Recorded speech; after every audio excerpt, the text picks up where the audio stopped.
Ministro Sepúlveda Pertence, será que nós podemos chamar em conjunto os embargos de declaração, etc., etc., nos 116, 417 e nos 197, 761? Sim. Eu, então, chamo a julgamento embargos de declaração, nos embargos de declaração, no agravo regimental, nos embargos de divergência, no recurso extraordinário 116, 417. Relator Maurício Correia, embargante Fernando Antônio Pinto Marques, embargada a União. E os embargos de declaração, nos embargos de declaração, no agravo regimental, nos embargos de divergência, no recurso extraordinário 197, 761. Relator também Maurício Correia, embargante Guilherme Ferreira dos Santos, embargada a União. A pedido de vista do ministro Sepúlveda Pertence. Com a palavra. São ambos casos de pretensão de anistia de praça da Marinha. Eu pedi vista porque na mesma...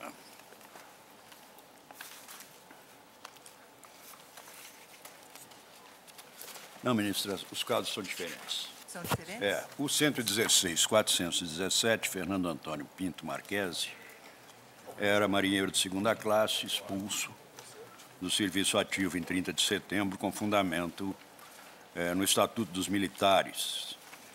E eu pedi a vista porque na mesma sentada se iniciara o outro, 197.761. Mas o caso é distinto. Aqui aplica-se a súmula 674, anistia prevista no artigo 8º do ato das disposições constitucionais transitórias, não alcança os militares expulsos com base em legislação disciplinar ordinária, ainda que em razão de atos praticados por motivação política. Eu, então, rejeito os embargos. Rejeita os embargos, acompanhando o relator. Exato. Ministra Carmen Lúcia, só vamos escolher os votos neste processo. É o primeiro, é o 116.417. Ministra Carmen Lúcia.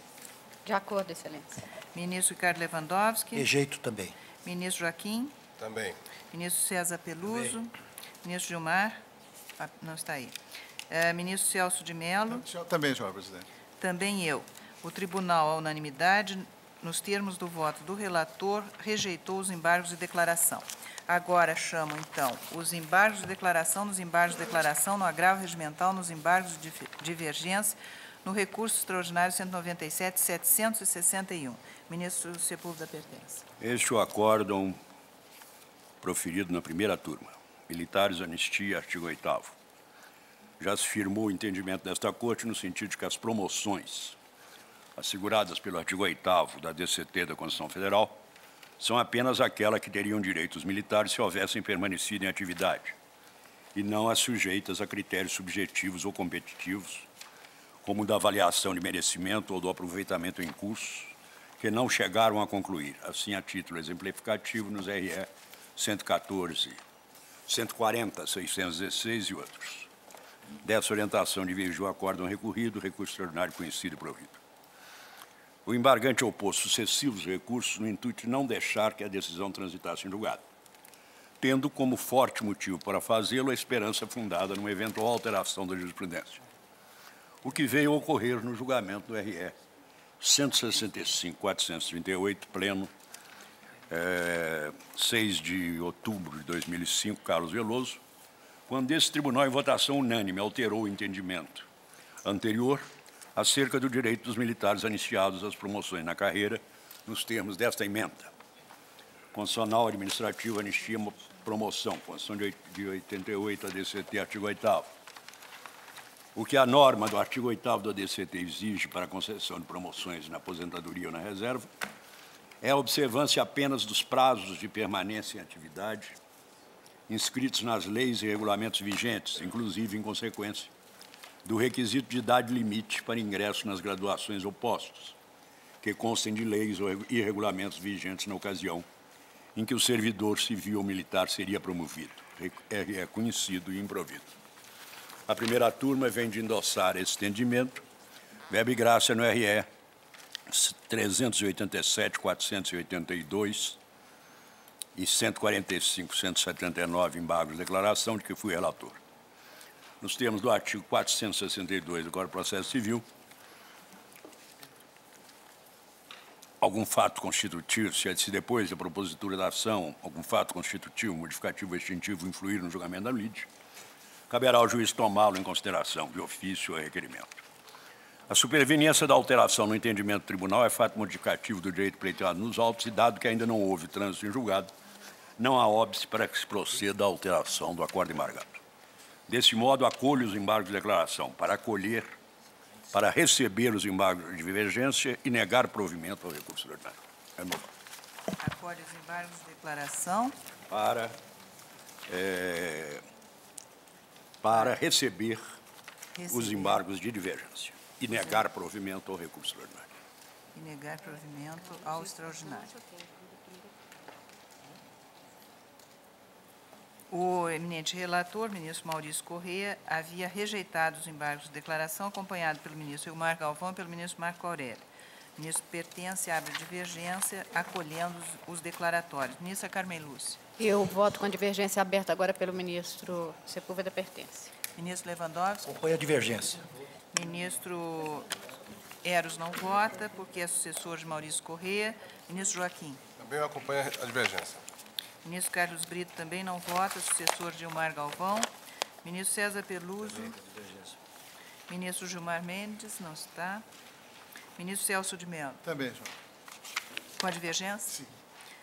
Também eu acompanho a divergência e proclamo o resultado. O tribunal, por maioria, nos termos do voto do ministro Sepúlveda Pertence, acolheu os embargos de declaração para receber os embargos de divergência e, consequentemente, negar provimento ao recurso extraordinário. Vencidos o ministro relator, Maurício Corrêa, o ministro Ilmar Galvão e o ministro Marco Aurélio. Lavrará o acórdão a ministra Carmen Lúcia.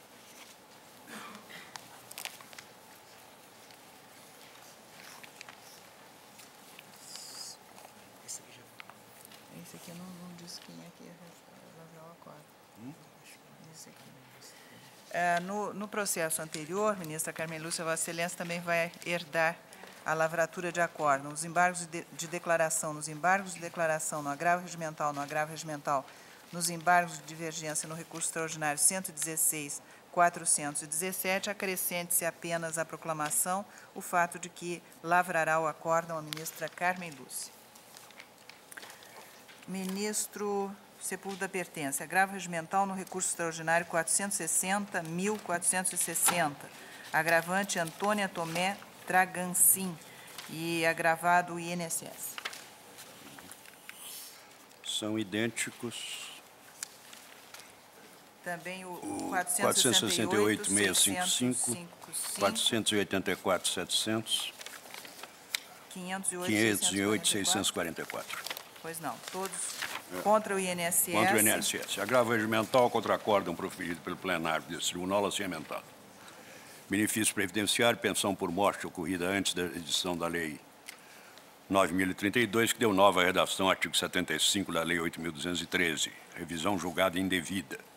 Ao julgar os RS tais e tais, Gilmar Mendes, o Supremo Tribunal decidiu que contraria a Constituição, artigo 5º, 36, 195, parágrafo 5º, a decisão que defere a revisão para 100% do salário de benefício das pensões por morte instituída antes da vigência da Lei 9.032, 95, que alterou o artigo 75 da Lei 8.213, 91, sob o qual ocorrer a morte do segurado.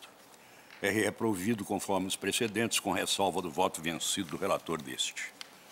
Ônus da sucumbência indevidos. O agravo regimental aduz, em suma, que há questões diversas neste caso, que não foram julgadas por esse tribunal, que o próprio Poder Executivo alegou que tomou medidas de gestão administrativa para criar a fonte de custeio total, alterando a cobrança da contribuição de cada segurado de 10% para 11%, limitando o direito e proibindo a acumulação de alguns benefícios. É o relatório. O voto de Vossa Excelência. Agravo regimental somente é cabível contra a decisão do presidente do tribunal, presidente de turma ou relator. Pacífica jurisprudência. No sentido, não cabe agravo regimental contra acórdãos da turma do plenário, sendo que, tratando-se de erro grosseiro, não há de ser ele convertido em embargo de declaração. Então, eu não conheço dos agravos. Não conhece dos agravos, todos eles. Há divergência? O tribunal, unanimidade, não conheceu dos agravos nos termos do voto do relator.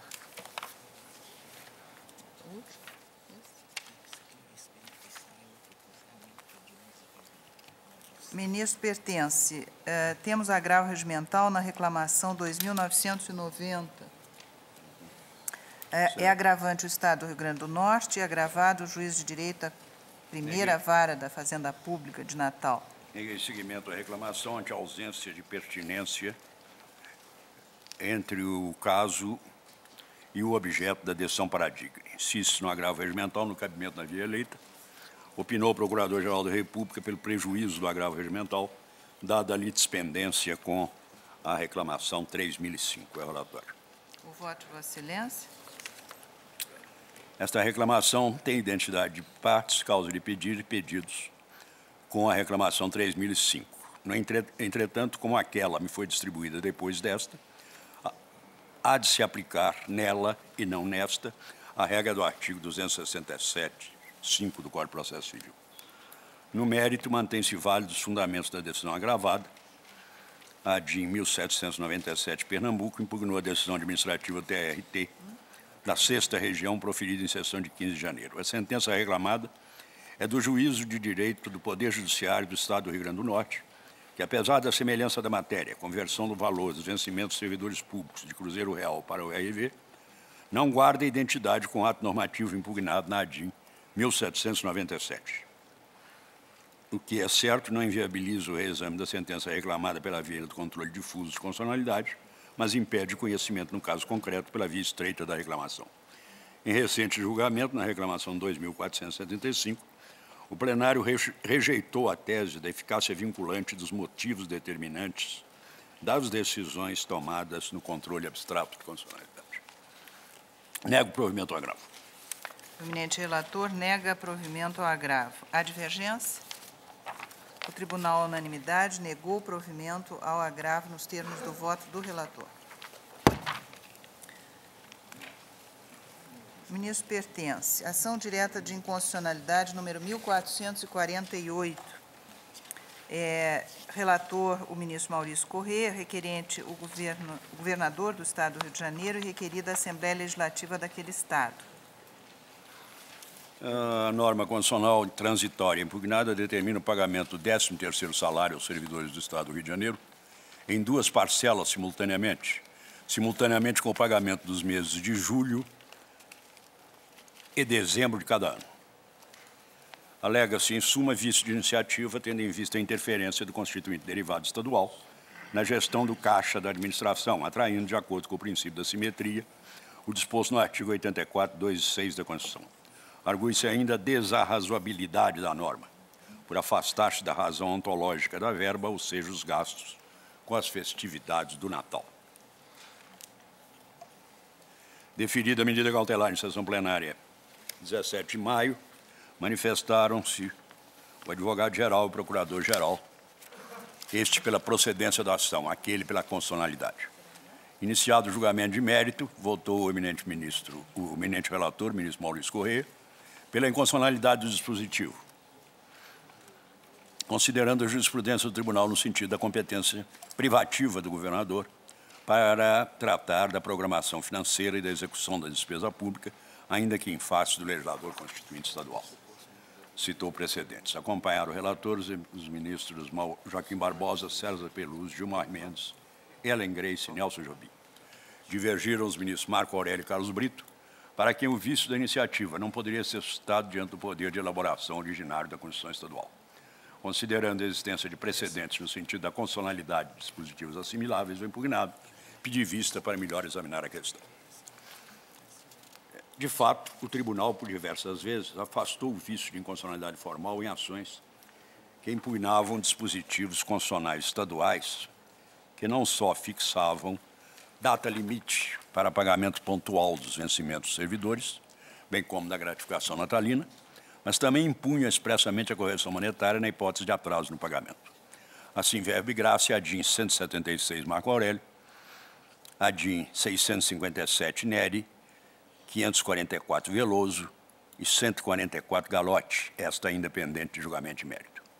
Bem verdade que no julgamento da DIN 247, relator para acordo, Nelson Jobim, mencionada pelo proponente, decidiu-se pela inconstitucionalidade do dispositivo da Constituição do Estado do Rio de Janeiro, que determinou o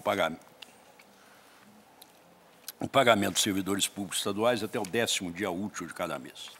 Entretanto, malgrado a manifestação do relator, ministro Ilmar Galvão, no sentido de a matéria extrapolar os limites do poder constituinte decorrente, o fundamento utilizado para tanto foi a desarrazoabilidade da norma, que fazia incidir correção monetária sobre o não pagamento antecipado de trabalho ainda a prestar.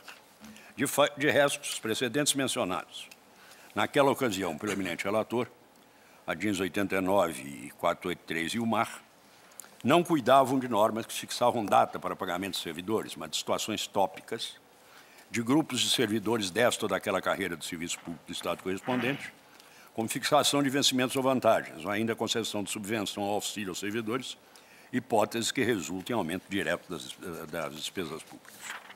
Ora, o dispositivo questionado determinou o recebimento do 13º salário, também conhecido como gratificação natalina, em 2 parcelas, simultâneas ao pagamento dos meses de julho ou dezembro.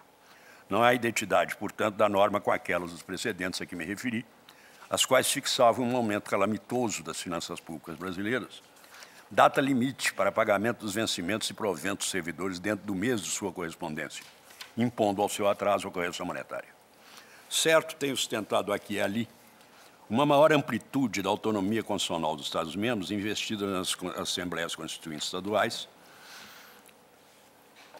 instituídas pelo ato do ADCT de 88. Balizo, porém, esse entendimento a fim de não levar essa supraordenação do poder constituinte estadual às raias do absoluto, na verificação da ocorrência de fraude aos poderes originários que, por força da Constituição Federal, hão de tocar aos poderes instituídos. Nesse contexto, correta a observação do ministro Maurício Corrêa, no sentido de que a norma impugnada, ao antecipar o pagamento da gratificação natalina, interferiu na programação financeira e na execução da despesa pública, atividades da competência privativa do chefe do Poder Executivo. Manifesto, assim, o abuso do poder constituinte estadual no caso. Acompanho, portanto, o relator com as devidas vendas que dele divergiram, julgando procedente a ação e declarando a inconstitucionalidade por vício formal do artigo 71 do ADCT da Constituição do Estado do Rio de Janeiro. É o meu voto. Ministra Carmen Lúcia não vota, na condição de sucessora do ministro Jobim, que já manifestou o voto pela procedência, acompanhando também o relator. Ministro Ricardo Lewandowski, como vota? Eu também julgo procedente, porque entendo formalmente inconstitucional a norma, na medida em que invade competência exclusiva do governador. Ministro Celso de Mello. Também, senhora presidente, entendo que a inconstitucionalidade formal resulta evidente no caso por usurpação, ainda que em sede de reforma constitucional, do poder de iniciativa do chefe do Executivo. Eu mesma já votara, também acompanhando o eminente relator. Proclamo o resultado. O tribunal, por maioria, julgou procedente a ação direta, nos termos do voto do relator, vencidos os ministros Marco Aurélio e Carlos Brito. Lavrará o acórdão o ministro Joaquim Barbosa. Antes de chamar essa medida cautelar, eu indico retirada de mesa do agravo regimental na ação direta de inconstitucionalidade 2456 de minha relatoria, agravante o Partido Social Liberal e agravado o Presidente da República. Chamo agora a medida cautelar em ação direta de inconstitucionalidade 1229, relator Carlos Veloso, requerente governador do Estado de Santa Catarina e requerida a Assembleia Legislativa daquele Estado. Nisso pertence está com vista após o voto do relator, Carlos Veloso, que deferia parcialmente a cautelar com interpretação conforme.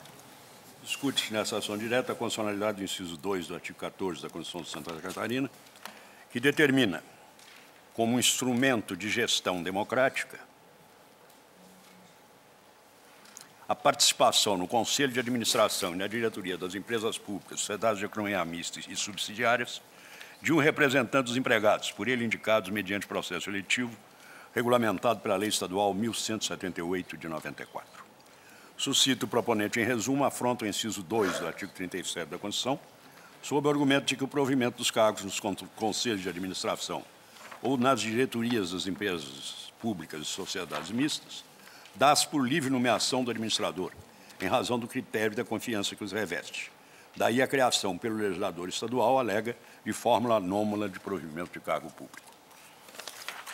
Após a manifestação da Assembleia Legislativa, o relator, eminente ministro Carlos Veloso, submeteu a medida cautelar requerida a julgamento. Entendeu, Sua Excelência, na ocasião, não haver relevância na arguição contra os trabalhadores das empresas estatais que explorem a atividade econômica, tendo em vista a identidade desses com aqueles trabalhadores das empresas privadas, decorrendo da redação originária do parágrafo 1º do artigo 173 da Constituição Federal, aos quais é assegurado o direito de participação, ainda que excepcional, na gestão da empresa. Nesse sentido, irrelevante também seria o questionamento quanto à Lei Estadual 1178, que se limitaria a disciplinar o dispositivo constitucional estadual sem criar cargo, função ou emprego público na administração direta ou autárquica ou aumento de sua remuneração, pelo que não haveria a falar em usurpação da iniciativa legislativa reservada ao chefe do Poder Executivo. Daí o seu voto para, definindo parcialmente a cautelar, emprestar interpretação conforme ao preceito inscrito no artigo 14.2 da Constituição do Estado, Santa Catarina, no sentido de que não tem ele aplicação aos servidores das empresas públicas e sociedades de economia mista prestadoras de serviço público. Pedi vista. São as anotações. Afirmei, quando da apreciação da ADIM 2296 pertence ser de inequívoca seriedade a alegação de inconstitucionalidade formal da lei, que, no regular a escolha de um diretor de sociedade de economia mista, dispõe, na linguagem do artigo 61, parágrafo 2º, 2e, sobre a estruturação de órgãos da administração pública, e cujo processo legislativo, por isso, subordina a iniciativa ali reservada ao chefe do Poder Executivo. Cuidava-se, realcei naquela ocasião, de hipótese diversa da atual. Tinha-se por objeto norma que estendia o sufrágio ativo e passivo na escolha de representantes dos empregados aos inativos da empresa, enquanto que nesta ação discute-se a constitucionalidade da própria representação nos seus conselhos e diretorias. Não houve, é certo, nesta ação, questionamento sobre o vício formal referido. Limitou-se o proponente a sustentar a afronta ao inciso 2 do artigo 37 da Constituição. Mas, a fim de não reavivar recente discussão sobre os limites da causa de pedir aberta no processo objetivo de controle de constitucionalidade, ocorrido na ADIM 2182, adianto que o exame da adequação daquele fundamento ao caso restou mitigado com a alteração da linha E, citada pela Emenda Constitucional 32, quando foi retirada da sua redação a reserva ao chefe do Poder Executivo da iniciativa de leis quanto à estruturação dos órgãos da administração pública. Certo, por diversas vezes, o Supremo Tribunal afastou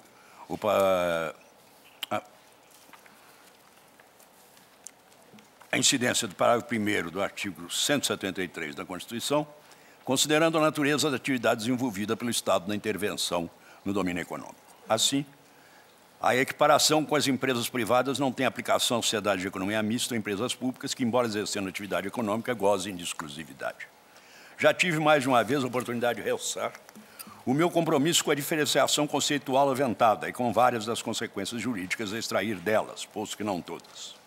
É que, afirmei na ADIM 83, não se pode levar a consequências extremas a personalidade de direito privado das empresas estatais, não só das que prestam serviços públicos, mas até das que se criam para o exercício de atividades econômicas estrito sensu, já que todas elas são, rememorando a valiosa lição de Celso Antônio, então citada, instrumentos personalizados de ação do poder público. Se não o fossem, o Estado não teria por que criá-las ou então assumir-lhes a prevalência acionária votante. Daí a concorrência de princípios e normas publicísticas na regência dessas empresas, estando a medida do seu influxo exatamente na distinção feita pelo eminente ministro relator.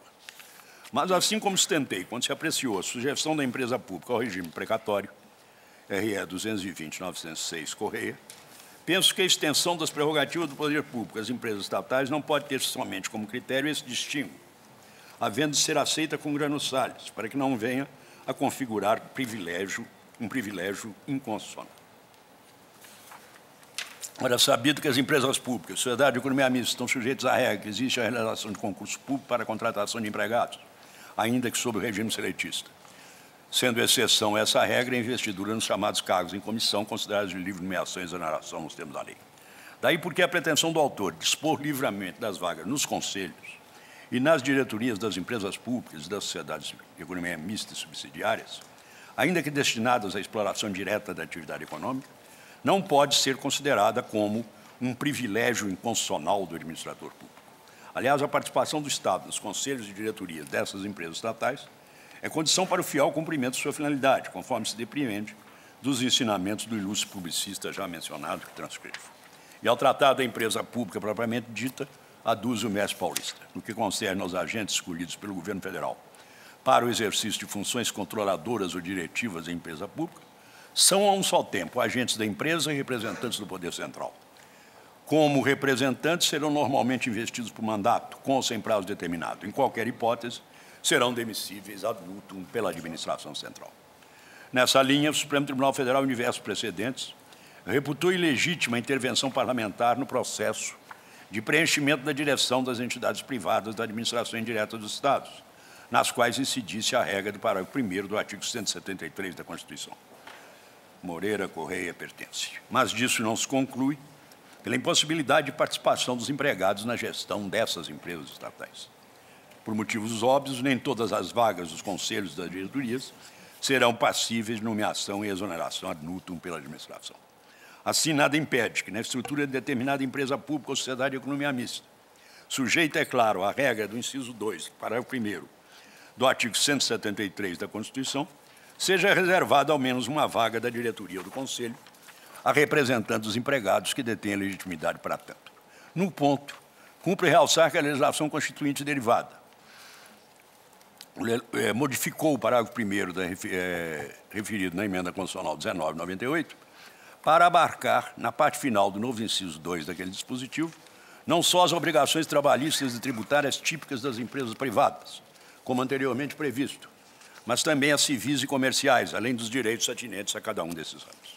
Essa alteração evidencia um reforço na equiparação de regimes jurídicos efetivada pela norma, indicando, ao menos em exame de cautelar, plena aplicabilidade do direito de participação dos empregados na gestão da empresa previsto no inciso 11 do artigo 7º. Certo ainda que a exclusão desse inciso do rol dos direitos reconhecidos aos servidores ocupantes de cargo público não sinaliza a impossibilidade de seu reconhecimento na espécie, já que a hipótese é de emprego público. Entretanto, o modo como se dará essa participação dos trabalhadores depende da definição em lei, conforme reza a parte final do inciso 11 do artigo 7º. Ora, no julgamento da ADIM 83 já referido, assentou o tribunal que preceito estadual, ainda que constitucional, versando sobre matéria de direito de trabalho, invade a competência legislativa exclusiva da União. Extrato do voto que proferi. A relação de trabalho com pessoa de direito privado é sempre, no entanto, uma relação de direito privado. Aqui, portanto, o que se tem pertinência é aludida à observação de comparato, segundo a qual a personalidade privada das empresas estatais de quibus importa por si só uma definição de competência legislativa da União para tudo quanto, na sua estrutura ou nas suas relações externas, seja matéria de direito privado. Significativamente, não contesta o próprio Celso Antônio, de quem tomamos enfática observação da inevitável concorrência de princípios e normas publicísticas sobre as empresas estatais. A mesma invocação analógica do atual artigo 173, parágrafo 1º, caberia seguramente no que toca às relações de trabalho entre as empresas estatais, embora voltadas à prestação de serviços públicos e seus empregados. Se tal orientação foi adotada quanto às empresas voltadas à prestação de serviços públicos, com maior razão será em relação às normas atinentes às relações de trabalho das empresas estatais com o regime jurídico próprio das empresas privadas. Assim, tenho que a referência à lei constante no caput do artigo 14 da Constituição de Santa Catarina deve ser interpretada, quanto ao inciso 2, como sendo a lei federal que venha a dispor sobre a participação dos trabalhadores na gestão da empresa pública ou da sociedade de economia mista de suas subsidiárias, que explorem a atividade econômica de produção ou comercialização de bens ou de prestação de serviços em caráter subsidiário da livre iniciativa. Termos em que esse dispositivo apenas repetiria o que é determinado pela Constituição, indicando, por conseguinte, a inconstitucionalidade da lei estadual ora impugnada. De tudo, acompanha o eminente relator, para dar interpretação conforme ao artigo 14.2 da Constituição do Estado de Santa Catarina, no sentido de que não tem ele aplicação aos empregados de empresas públicas e sociedades de economia mista prestadoras de serviço público. mas condicionam a sua eficácia quanto às empresas estatais, públicas ou mistas, que exerçam atividade econômica em caráter subsidiário da livre iniciativa, a edição de lei federal referida na parte final do inciso 11 do artigo 7º da Constituição, deferindo, por conseguinte, em parte a cautelar para suspender os efeitos da Lei Estadual 1178. É o meu voto. Eminente relator, o eminente ministro Sepúlveda pertence, portanto, defere em parte a cautelar. Ministra Carmen Lúcia. Sim. Os eminentes ministros Carmen Lúcia e Lewandowski não se opuserem, eu tenho uma longa monografia sobre o tema e eu anteciparia o pedido de vista. Pede vista. O ministro Eros Grau pede Eu não vista. voto no caso, salvo melhor juízo. O Carlos Lewandowski não vota porque é sucessor de Carlos Veloso. Ministra Carmen Aguardo Lúcia. a vista do eminente ministro Carlos Grau, com todo Pois gosto. não. Então, após o voto do ministro Sepúlveda pertence, a deferir parcialmente a cautelar. Eu só me permite, eu também vou aguardar o voto. Lembrar ao ministro Eros Grau, sem querer interferir de nenhum modo na tessitura do raciocínio de Sua Excelência, que a cogestão ou gestão democrática foi ensaiada pela Constituição a propósito do ensino público, no inciso 6º do artigo 206. Só isso. Após o voto do ministro Sepúlveda pertence, que defere parcialmente a cautelar, pediu vista o ministro Eros Grau. Aguardam os demais. Chama a julgamento medida cautelar em ação direta de inconstitucionalidade número 2.648, relator Maurício Correia. Requerente a Associação dos Magistrados Brasileiros e requerido governador e Assembleia Legislativa do Estado do Ceará. Discute-se na presente ação direta a constitucionalidade do artigo 1º, seu parágrafo único da Lei Estadual 12.919/99, que determinam seja a remuneração dos membros do Poder Judiciário do Estado do Ceará constituída de um subsídio fixado em parcela única, vedada a adição de gratificação ou vantagem a qualquer título. Sustenta-se a AMB, para tanto ser necessária a edição da Lei Federal de Iniciativa Conjunta dos Chefes dos Três Poderes, então prevista no inciso 15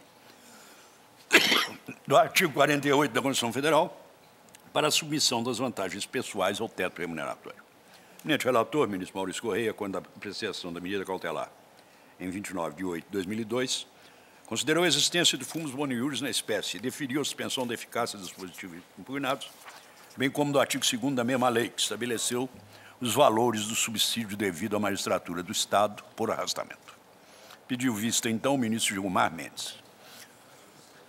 Retomado o julgamento em 2002, acentuou Sua Excelência, o ministro Gilmar, que a omissão da AMB de impugnar o artigo 2º evidencia a pretensão de assegurar a percepção de subsídios fixados pelo legislador estadual no artigo 2º, sem as limitações impostas pelo artigo 1º, ou seja, sem prejuízo das demais gratificações e vantagens aferidas anteriormente à vigência do artigo 1º.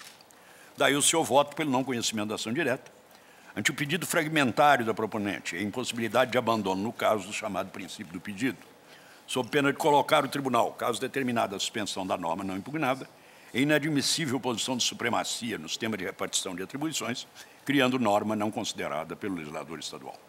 Acompanhou a dissidência o eminente ministro Nelson Jobim. Daí o meu pedido de vista. O meu voto é o seguinte: ambas as correntes assumem a correlação entre o artigo 1º, seu parágrafo único, e o artigo 2º da Lei 12.909 de 99. Bem como a ocorrência, se atendido o pedido, como deduzido na inicial, do que o ministro Gilmar chamou de soma de felicidades. A divergência está na solução adotada para evitar a consequência.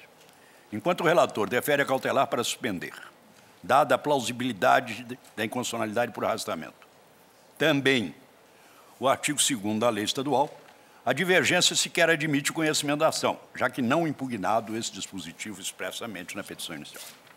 Entretanto, o artigo 2º da lei estadual questionada foi revogado tacitamente, quando reajustados os subsídios dos membros do Poder Judiciário do Estado do Ceará, pela Lei Estadual 13.152, de 18 de setembro de 2001, antes, portanto, da propositura dessa ação direta, a evidenciar o estratagema aventado pelo ministro Gilmar Mendes, ainda mais em face do silêncio do proponente após o voto do relator, que abarcava o dispositivo não impugnado na inicial. Assim, seguindo-se o entendimento do relator, teríamos como ultrapassada a submissão de vantagens pessoais ao teto remuneratório, sendo essas calculadas com base nos valores fixados pela Lei Estadual 13.152 e não pelo artigo 2º, também suspenso por arrastamento. O caso bem serviria para aprofundar o exame da complexa correlação entre pedido, a causa de pedido e a atuação do Supremo Tribunal no controle abstrato de constitucionalidade de normas, especialmente no atual quadro de mutação, sem toda a carga que se pode emprestar ao termo, do pensamento colegiado, no sentido de fortalecer o seu papel como guarda da Constituição. Contudo, outro fato deve ser considerado. É que, alterado o dispositivo constitucional paradigma, com a edição da Emenda Constitucional 41 de 2003, foi editada a Lei Federal 11.143, de 2005, que dispõe sobre o subsídio do ministro do Supremo Tribunal Federal, dotando de plena eficácia o sistema instituído no inciso 11 do artigo 37 da Constituição Federal. Certo, já afirmei que, no tocante à magistratura, a extinção de vantagem decorrente de instituição do subsídio em parcela única, a nenhum magistrado pode ser acarretado prejuízo financeiro indevido. Mas não é possível aferir a ocorrência dessa violação na espécie, por demandar a análise das particularidades que envolvem a situação de cada interessado, exame inviável na sede do controle abstrato de constitucionalidade. Julgo assim prejudicada a ação direta. Perda do objeto. É perda do... O parâmetro evidente, que era aquele litisconsórcio quádruplo, como dizia o ministro Celso de Mello, litisconsórcio legislativo quádruplo. De impossível verificar. Era a quadratura do círculo e assim... Você está considerando que houve revogação? Sim. A Vossa Excelência sustenta a revogação. É por efeito da lei de 2005 que deu plenoperância ao inciso 11 do... sim. 11 do artigo 37. Está certo. Eu vou colher o voto do ministro Ricardo Lewandowski, já que a ministra Carmen Lúcia não tem voto na espécie. Ministro Lewandowski. Presidente, também sensível aos argumentos do ministro Sepúlveda, pertence assento à prejudicialidade da matéria. Ministro Joaquim. Ministro Carlos Brito. Também, pelo prejuízo da... Ministro Celso... Não está mais. Ministro Celso de Mello. Ministro Gilmar já havia se manifestado, mas acompanha agora. O eminente ministro pertence traz... Foi enfrentado na base do... quando vigente o artigo 48, com a excelência ainda pode retroceder, ministro. Exatamente. Não, porque traz informação e posteriormente foi alterado isso e veio a lei fixando o subsídio do ministro. Eu reajusto meu voto no sentido. Está certo. Ministro Celso de Mello. Também, senhora presidente. Também eu. Proclamo o resultado. O tribunal, por maioria, considerou prejudicada a presente ação direta. Ficam vencidos o ministro relator, Maurício Correia, que deferia cautelar, e o ministro Nelson Jobim, que não conhecia da ação, tendo o ministro Gilmar Mendes reajustado seu voto para acompanhar o voto hoje proferido pelo ministro Sepúlveda Pertence. Lavrará este acórdão o ministro Ricardo Lewandowski. Senhores ministros, não há mais processos a serem apreciados nesta sessão. Senhor presidente, peço palavra pela ordem. Pois não, ministro Celso. Senhora presidente, lamentavelmente para todos nós, esta é a última sessão de que participa no Supremo Tribunal Federal o eminente ministro Sepúlveda Pertence. Todos aqueles que tiveram, como nós, o privilégio de atuar na Suprema Corte do Brasil, ao lado da figura ímpar do ministro Pertence, todos nós estamos a lamentar o anúncio de sua aposentadoria e, com ela, o reconhecimento de que perde este tribunal, perde a comunidade jurídica nacional, perde o país, um vulto de notáveis atributos e que tão relevantes serviços prestou, não apenas como um grande juiz desta Corte, mas ao longo de toda a sua vida profissional, como membro do Ministério Público, do Distrito Federal e Territórios, como advogado e como Procurador-Geral da República, é preciso reconhecer os relevantes serviços que, nessa condição, Sua Excelência prestou, os serviços que prestou ao povo do Brasil e às instituições democráticas.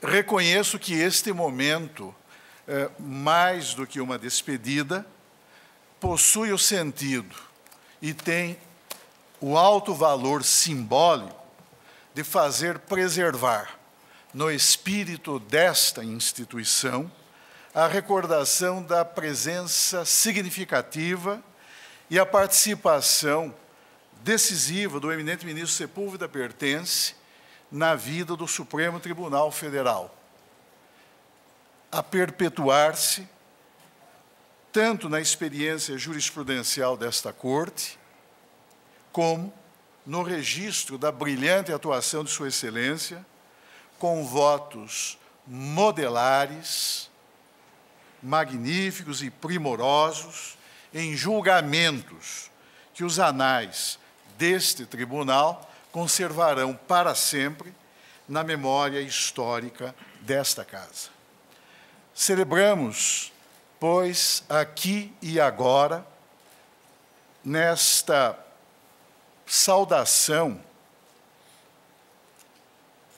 mais um rito de passagem na trajetória histórica do Supremo Tribunal Federal, ainda que sempre observada a simplicidade republicana que sempre caracterizou as práticas desta alta corte.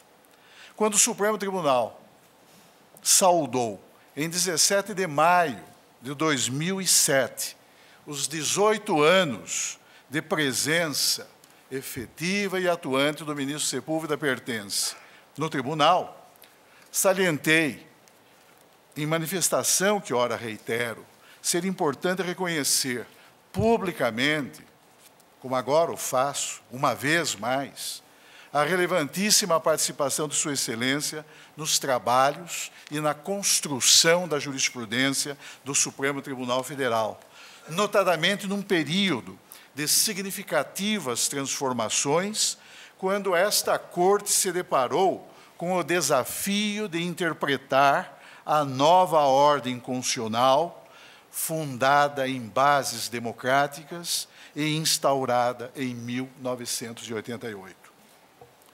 O eminente ministro Pertence, como a ele apropriadamente então se referiu a ilustre ministra Carmen Lúcia, o eminente ministro Pertence representa, nesta alta Corte da República, verdadeiro paradigma de magistrado, cujas decisões constituem peças de referência para todos e cada um dos juízes deste Supremo Tribunal, bem assim para aqueles que, na condição de operadores do direito, compõem a comunidade jurídica nacional.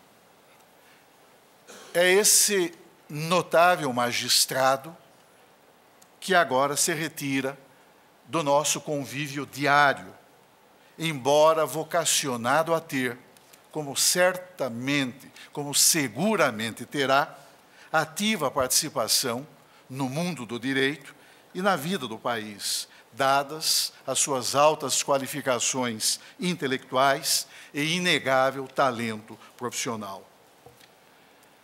Embora voluntária a aposentadoria, senhora presidente, embora voluntária, ela, na realidade, é motivada pela aproximação da idade limite com que a Constituição a faz compulsória.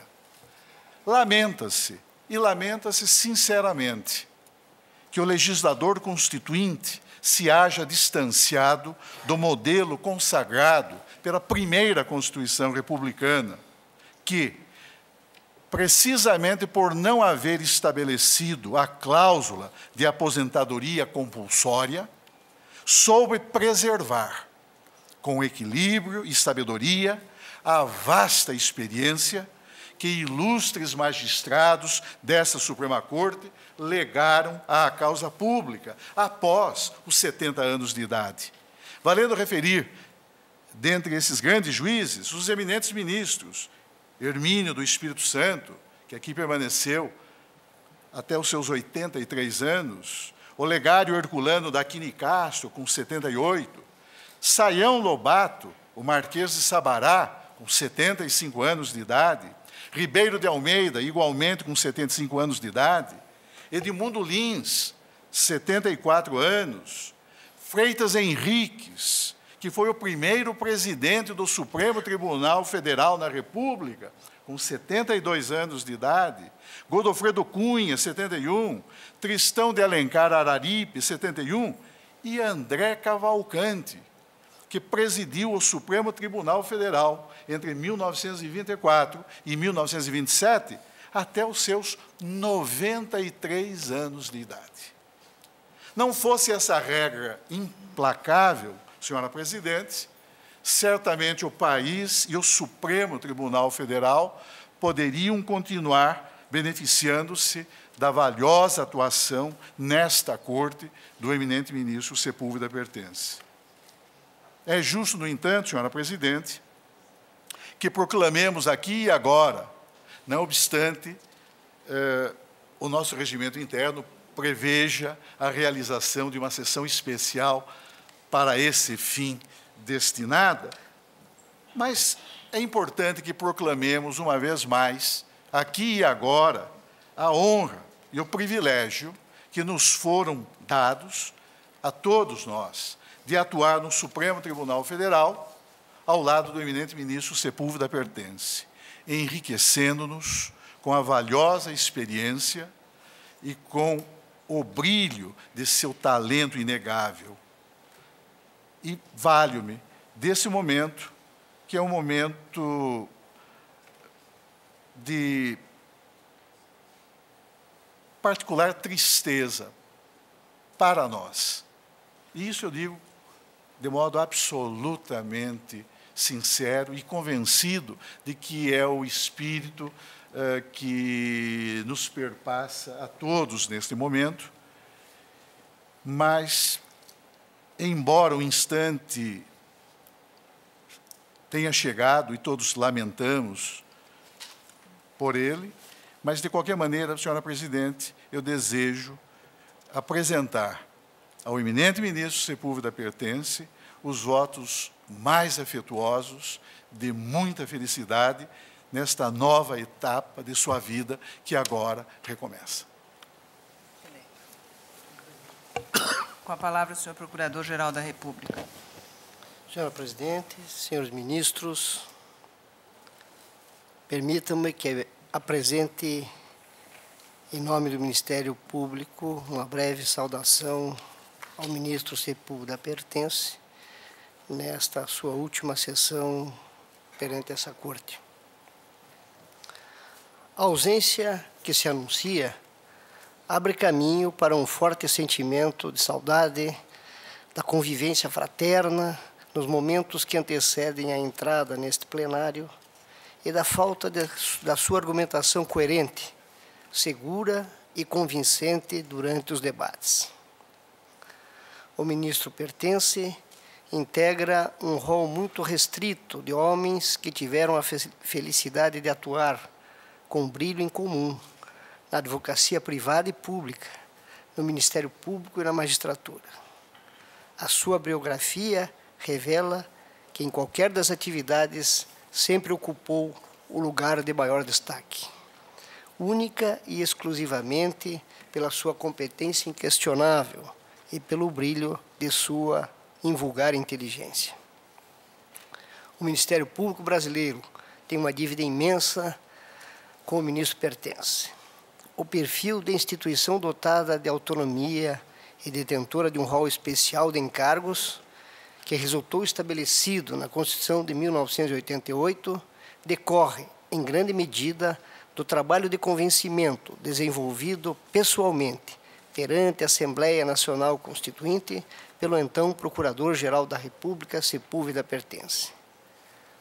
A brevidade da manifestação, por óbvio, não autoriza o detalhamento da sua atuação brilhante no Ministério Público, mas não posso deixar de consignar que foi na sua passagem pela Procuradoria-Geral da República que o Ministério Público da União deu passos decisivos para tornar-se instituição autônoma e dar início ao estabelecimento de estrutura administrativa capaz de corresponder às suas tarefas.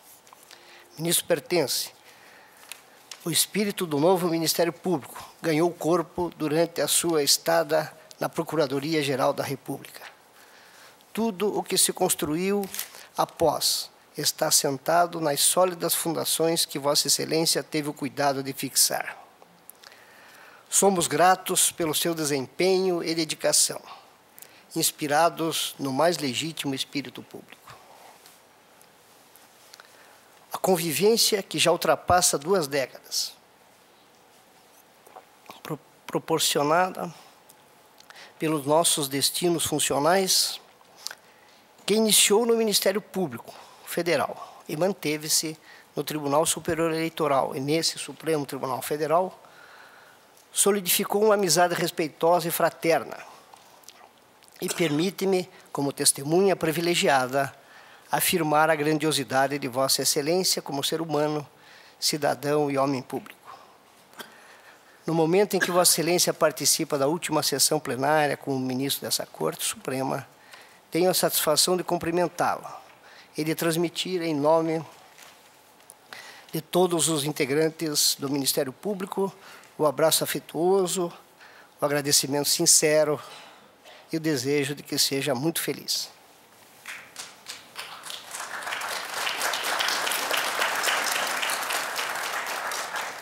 Pelos advogados, Dr. Fernando Neves.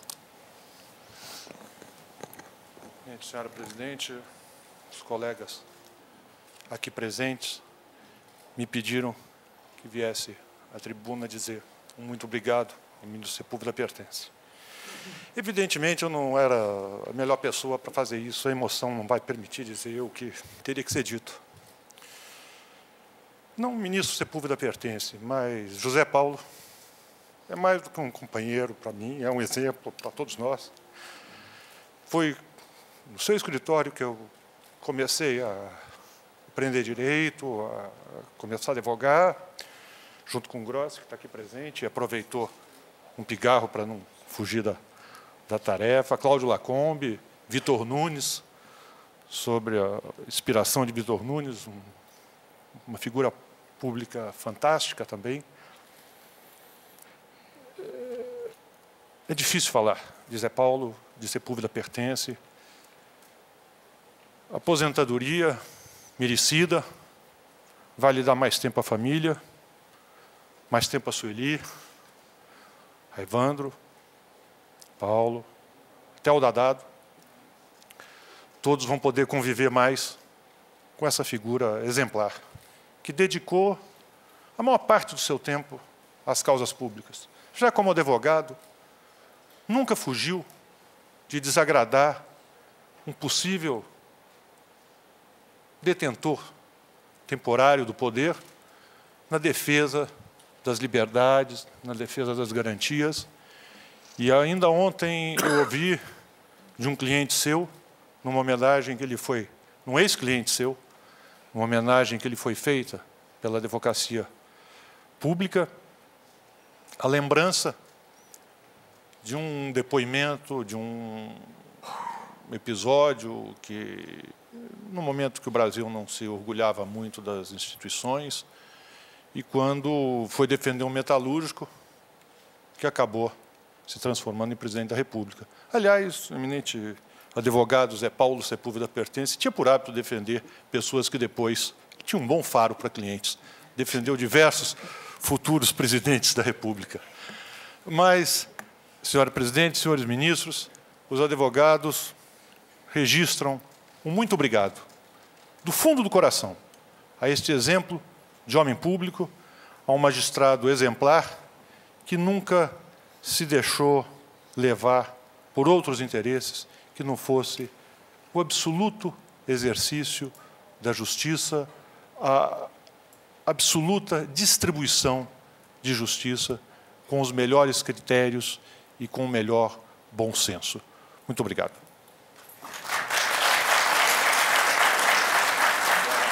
Senhora Presidente. Senhora Presidente. Doutor José Antônio Dias Toffoli, advogado-geral da União. Em nome da Advocacia Geral da União, em nome de toda a advocacia pública brasileira, gostaríamos de dizer que o momento é de emoção. A significância de José Paulo Sepúlveda Pertence para a nação brasileira, e não só para esse Supremo Tribunal Federal ou para o meio jurídico, pode ser visto no seguinte painel histórico. Sua Excelência começou a acompanhar essa Suprema Corte em 1961, quando o país estava sob a Constituição de 1946.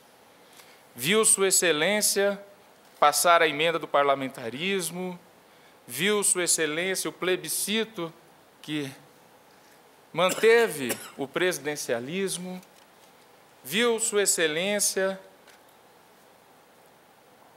a derrubada do governo democrático e a vinda do governo militar, viu Sua Excelência os atos institucionais, assistiu e acompanhou Sua Excelência as alterações de composição de corte e a submissão que se tentou fazer dessa Suprema Corte, viu amigos serem cassados que integravam essa corte, viu Sua Excelência e testemunhou presente aqui, nesse mesmo plenário, nessa mesma casa, nesse mesmo prédio, todo o processo de resistência que a justiça brasileira teve naquela época, assistiu Sua Excelência à redemocratização do país, participou Sua Excelência do governo de transição, escolhido pelo presidente Tancredo Neves, que, por infortúnio, não veio assumir, assumiu José Sarney, que o manteve, escolhido Procurador-Geral da República, no cargo no qual conduziu a advocacia pública, porque naquela época a representação do contencioso da administração direta e a execução da dívida era feita pelo Ministério Público Federal, presidido pelo Procurador-Geral da República, participou Sua Excelência do processo constituinte,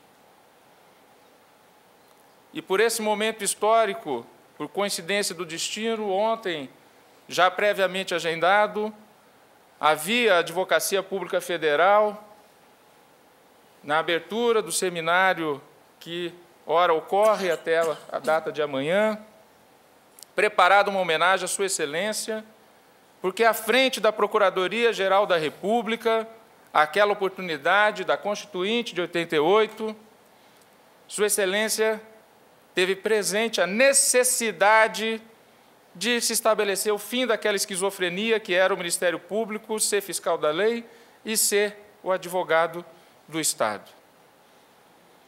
E Sua Excelência, evidentemente enfrentando resistências como relator, aquela oportunidade na data de ontem, quando recebeu a homenagem, Sua Excelência conduziu a Procuradoria-Geral da República a uma transição e com a criação da Advocacia Geral da União, que ora tenho a oportunidade de estar à frente. Passada a redemocratização, ao final, governo do presidente Sarney, o governo de transição, Sua Excelência é indicado para esse tribunal. Tribunal que já acompanhava cotidianamente. Tribunal que já herdara de Vitor Nunes uma série de ensinamentos. E há 17 anos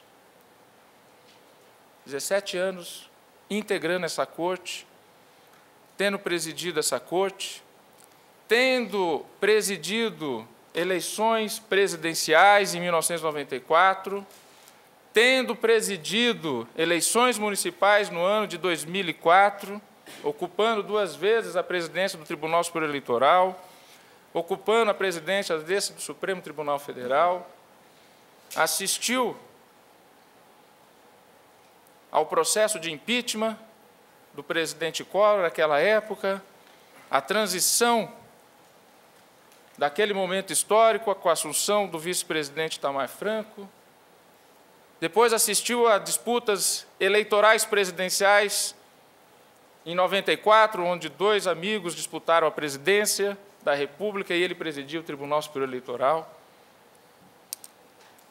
Depois participou do Tribunal Superior Eleitoral em 2002, também assistindo à disputa da presidência por 2 amigos que disputaram a presidência em 2002, ele integrava aquela corte. E Sua Excelência chega agora a esse ponto da despedida deste tribunal. O que me causa medo, porque com certeza virá ele para a advocacia. E será um difícil contendor, dada a sua genialidade.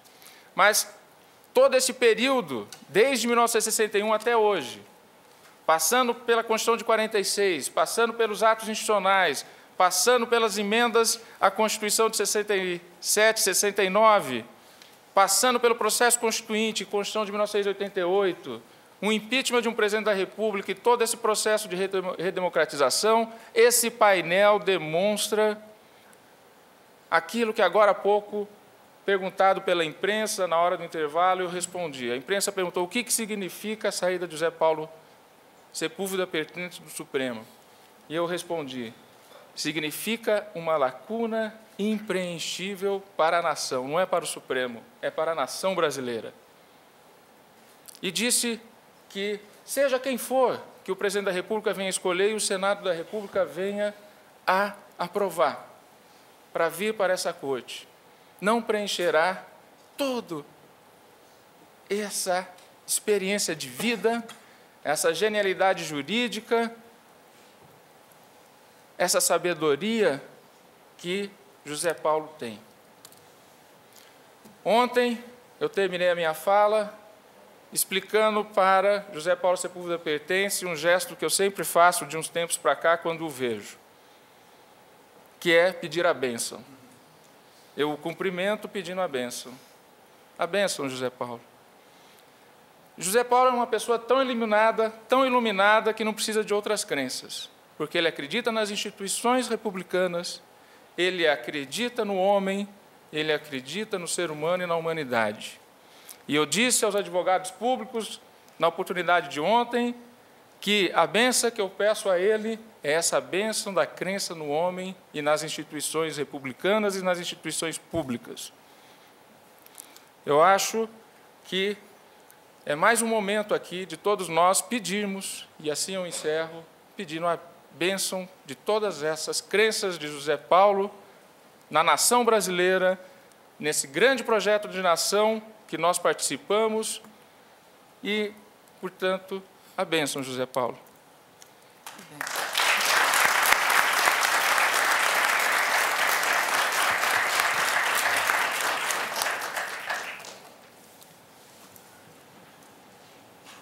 Senhora Presidente, meus eminentes colegas,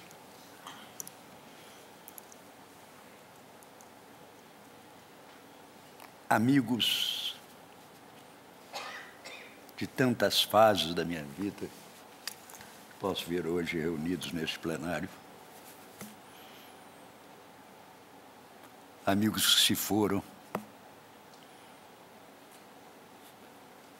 desde quando, em 1961, recém-formado, na minha Minas Gerais, eu penetrei nessa sala pela primeira vez. A cadeira, hoje ocupada por Carmen Lúcia, era a cadeira do Benjamin, Vitor Nunes Leal.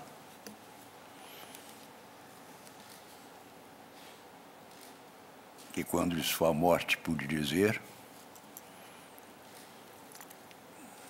foi amigo que se transformou Foi mestre que se transformou em amigo. Foi amigo que se transformou em irmão. Foi um irmão que substituiu o meu próprio pai. Senhora Presidente,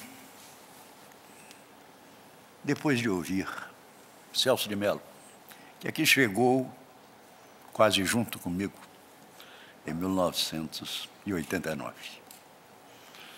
Antônio Fernando, e com ele todas as recordações dos 4 anos da Procuradoria-Geral, e vejo representados em venerandas figuras.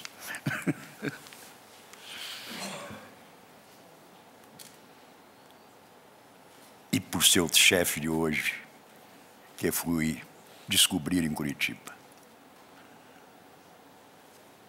Fernando Neves, que conheci de calças curtas e que depois teria o imenso prazer de iniciar na advocacia, onde se consagrou. E Toffoli, amizade feita nas noites do Tribunal Superior Eleitoral, afirmação jovem de talento e capacidade. Que vou dizer, senhora Presidente? Eu não vou dizer. Senão a todos o que fazem esta casa, dos ministros, os membros do Ministério Público, os advogados que nos frequentam, os servidores,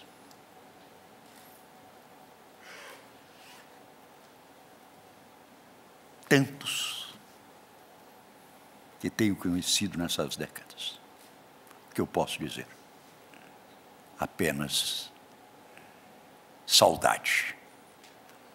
Ela virá. E eu sofro antecipadamente esta saudade de quantos conviveram comigo nesta sala e nesta casa, que hoje abandono, mas tenho como o maior galardão que a vida poderia ter propiciado. Muito obrigado a todos, muito obrigado pela amizade de quantos participaram comigo das discussões, às vezes até de algumas brigas neste plenário. A todos os que fazem nessa casa, eu só posso dizer que sinto imensa e antecipada saudade. Muito obrigado.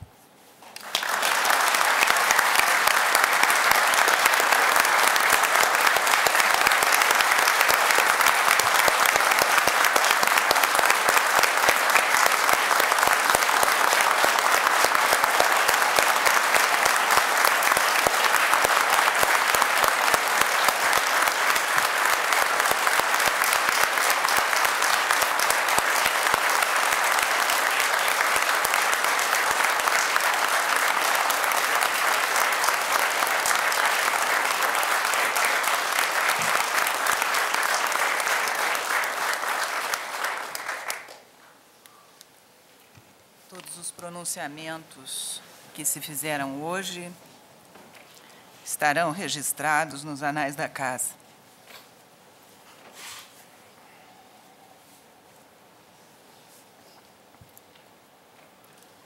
Nesses mesmos anais, Vossa Excelência deixa a marca de uma jurisprudência rica, de uma jurisprudência indelével, que é o legado principal que Vossa Excelência deixa a nós outros, seus colegas.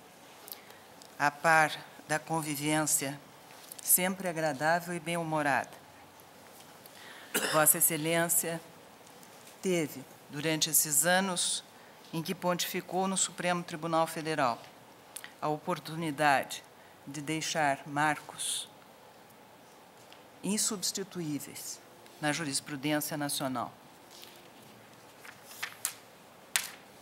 Hoje, o nosso decano, ministro Celso de Mello, já amanhã completa 18 anos. Parece que o Supremo Tribunal exige de cada decano este tipo de longevidade e de pertinácia no exercício das suas tarefas. Ministro Sepúlveda pertence, nós todos, seus colegas, lhe desejamos, e à família, muitas felicidades nesta nova fase. Sentiremos, como Vossa Excelência, muita e muita saudade. Está encerrada a sessão.